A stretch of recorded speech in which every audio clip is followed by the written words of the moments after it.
நமஸ்தே ஸ்கந்தாஸ் YouTube சேனலில் இப்போ நம்ம மத்தியமாக ஃபஸ்ட் பேப்பரில் ஈஸியாக மார்க் எடுக்கக்கூடிய ரோமனான கிராமர் கொஷின் ஆன்சர்ஸ் தான் நம்ம பார்க்க போகிறோம். கிராமர் கொஷின் ஆன்சர்ஸ்னாலே டஃப்னு நினச்சிட்டு இருக்காதீங்க. இந்த ரோமனில் 10 மார்க் ஈஸியாக எடுக்க முடியும். 8 கொஷின் கொடுத்து 5 கொஷின் தான் எழுத சொல்கிறாங்க. மீனிங்கை புரிஞ்சுக்கிட்டு படிச்சிங்கன்னா ஈஸியாக மார்க் எடுக்க முடியும். இது ஃபஸ்ட் பேப்பரில் 12th ரோமனில் வருது. ஃபஸ்ட் ஒன் லிபி கிசே कहते हैं, எழுத்து முறைன்னு எதை சொல்கிறோம்?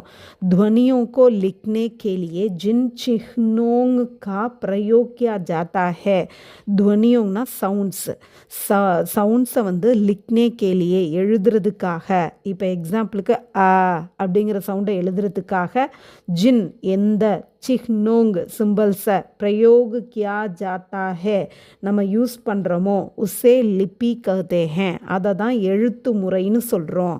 சவுண்ட்ஸை எழுதுறதுக்காக நம்ம எந்த சிம்பலை பயன்படுத்துகிறோமோ அதுதான் எழுத்து முறை. செகண்ட் கொஷின் ஹிந்தி வர்ணமாலாமே கித்தனை ஸ்வர் और व्यंजन हैं, ஹிந்தி எழுத்துகளின் தொகுப்பில் எத்தனை ஸ்வர் உயிரெழுத்து மற்றும் வியஞ்சன் உயிர்மை எழுத்துக்கள் இருக்கின்றன? ஹே அப்படின்னா இருக்கின்றன.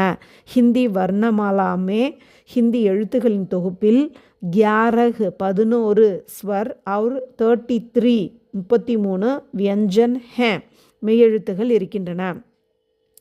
தேர்டு கொஷின் व्यंजन किसे कहते हैं, மெய்யெழுத்துகள்னு எதை சொல்கிறோம்?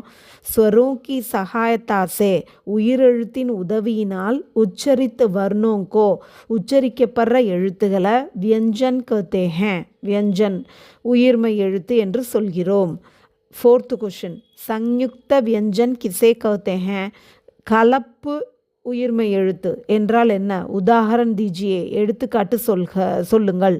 दो व्यंजनों के मेल को, 2 व्यंजन ஒன்று சேர்ந்து संयुक्त व्यंजन कहते हैं, கலந்து உருவாகிறது தான் கலப்பு உயிர்மை எழுத்து.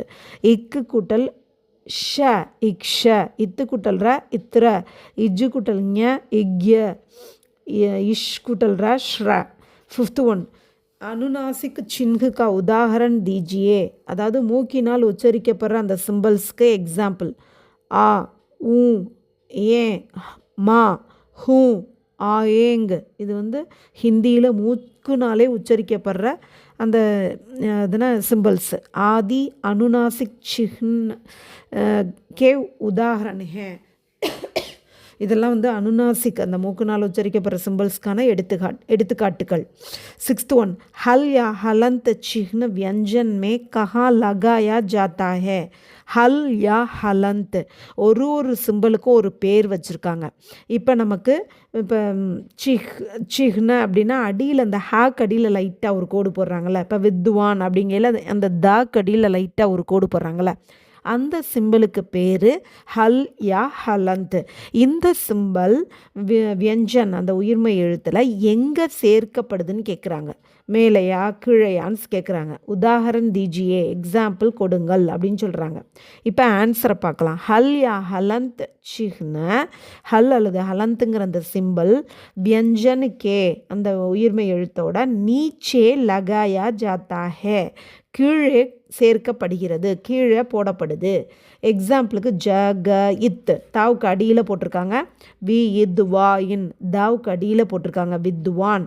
ஜகத் சிஹ்ன இந்த ஹாக் அடியில் போட்டிருக்காங்க. இதுக்கு பேர் என்ன? அந்த சிம்பிளுக்கு பேர் ஹல் யா ஹலந்த். யானா அல்லதுன்னு அர்த்தம். ஆதி இஸ்கே குச் உதாரண ஹே ஆகியவை இதற்கு சில எடுத்துக்காட்டுகள். செவன்த் கொஷின் ஹிந்தி அங்கோं का தேவநாகரி ரூப் லிக்கியே, ஹிந்தி நம்பர்ஸை எப்படி தேவநாகரினாலும் அந்த ஹிந்தியோட ஒரு பார்ட்டு தான். தேவநாகரி முறையில் எப்படி எழுதுறது, ஹிந்தியில் நம்பர்ஸை எப்படி எழுதணுமோ அதை நீங்கள் எழுதி காட்டணும். ஆரம்பத்தில் ஹிந்தி அங்கோங்னு சொல்லிட்டாங்க, அப்போனா நீங்கள் இதை அடையாளமாக வச்சுக்கணும், ஹிந்தியில் நம்பர்ஸ் எழுதணும் அப்படின்னு சொல்லிட்டு. 8th ஒன்றில் பாருங்கள், தேவநாகரி அங்கோங்கா அந்தராஷ்ட்ரிய ரூப் லிக்கியே. அந்தராஷ்ட்ரியங்கிற அந்த வேர்டை நீங்கள் பார்த்துட்டாலே 1 2 3 0 வரைக்கும் எழுதிடணும். 1 2 3 4 5. தன்யவாத்.